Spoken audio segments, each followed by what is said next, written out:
I've seen some misconceptions of peace, especially in the context of making peace with your enemies, and it has to do with the confusion of biblical peace and worldly concepts of peace. In Scripture, much of the peace that is talked about is sort of this vertical form of peace, and this is the peace that is based on our trust in God. Isaiah calls it a perfect peace. Another category of peace is a horizontal peace, and this has to do with our relationships with other people. Examples of this is where Paul speaks to live peaceably with all, so far as it depends on you. But relational peace can be further broken down into two categories: peace with believers and peace with non-believers. And the misconceptions I've seen lately relate to relational peace with non-believers. In discussions of relational peace with non-believers, some will cite Titus 2, where it says to set an example so that even your enemies have nothing evil to say about you. However, this should be coupled with the warning Jesus gives, where he says, "Blessed are people when they utter all kinds of evil against you falsely on his account." It should also be coupled with Luke 6, where he says, "Woe to you when all people speak well of you, for so their fathers did the false prophets." Some will also cite 1 Corinthians and allege that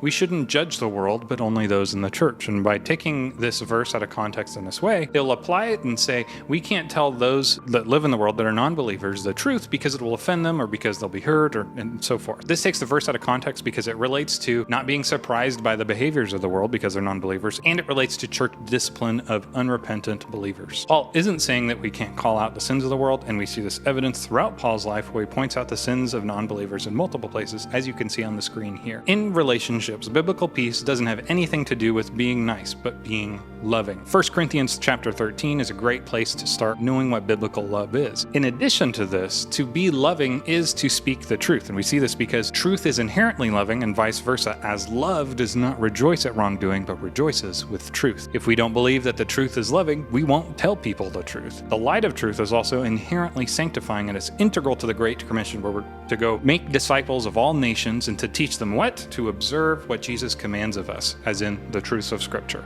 All truths in Scripture are useful for teaching, rebuke, correction, training in righteousness. This includes teaching on marriage, the sanctity of life, abstaining from sexual immorality, and much more. When truth is silenced, biblical peace is attacked. Peace has nothing to do with avoiding conflict, but rather resolving it. To be a peacemaker is to intervene for lasting peace. Ultimately, you cannot have real peace without God, which is why loving your enemies includes destroying arguments and every lofty opinion raised against the knowledge of God, so that you can introduce them to the Prince of Peace. In contrast to biblical peace, worldly peace or unity, when it is fully developed, only ends in two words: crucify him.